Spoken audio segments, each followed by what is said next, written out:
Be ready. 15 seconds.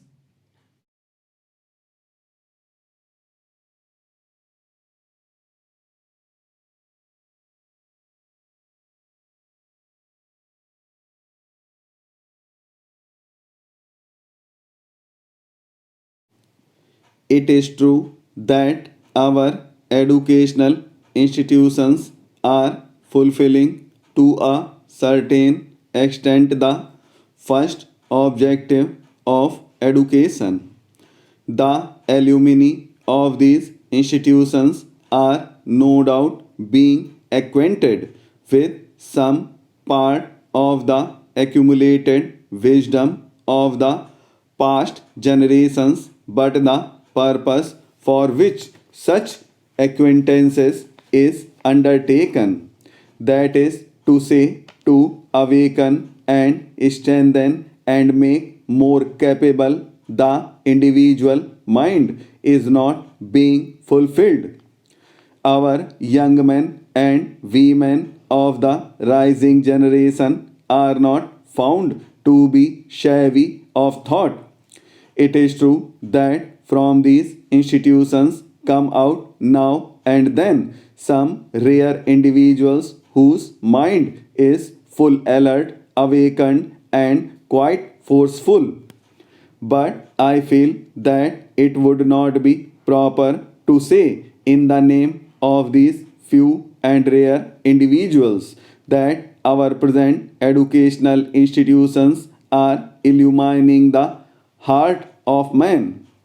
In my view, there are several reasons for failure in this direction. I may mention here some of the most important. Firstly, a great part of the accumulated knowledge or experience of the past generations with which our young people are being acquainted in these educational institutions has absolutely no relation or relevance to the daily life of these young people or to the world around them or to their collective life. Naturally, this heritage of the past appears to these young people somewhat unmeaningful, useless, and unassimilable. It therefore remains a mere burden on their mind, and they forget all about it soon after leaving these institutions. Another reason appears to be that the linguistic medium through which they are acquainted with this accumulated experience of the past is not an element of their daily and collective life.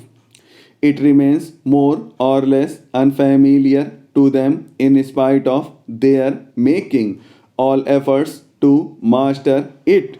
It is therefore quite natural that this heritage of ideas, instead of being a torch to light the lamp of their mind, has become a sort of absorbent which soaks up even the oil of that lamp.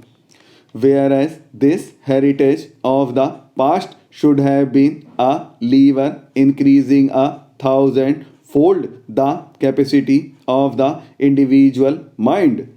It is, in fact, a sort of growing sore, rendering the latter quite impotent and ineffective.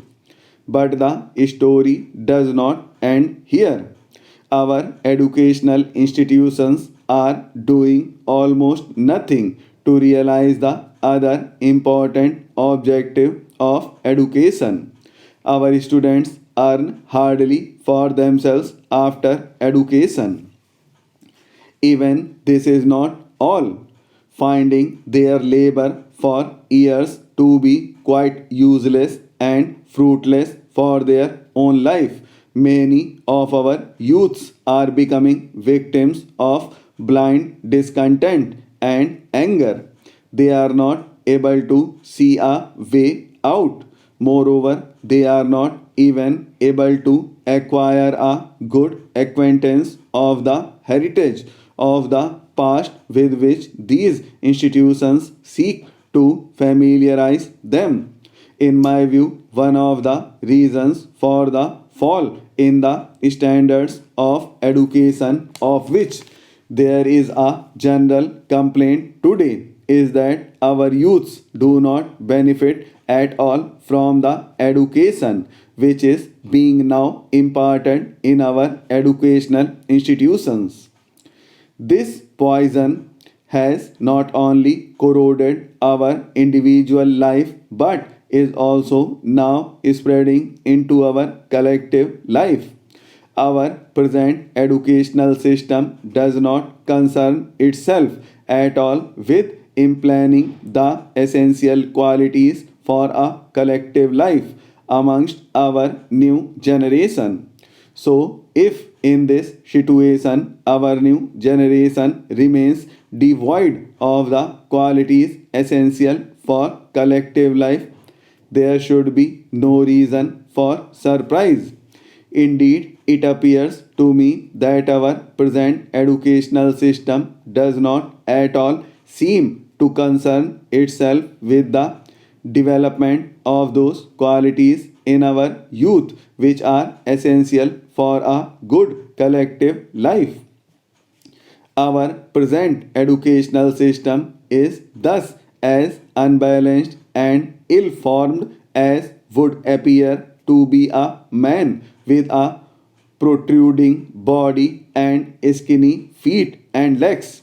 Whatever may be the reason for this, the entire effort of our present day educational institutions seems to be merely to acquaint the students with a very limited aspect of knowledge and not at all to make them skillful at work or good social beings.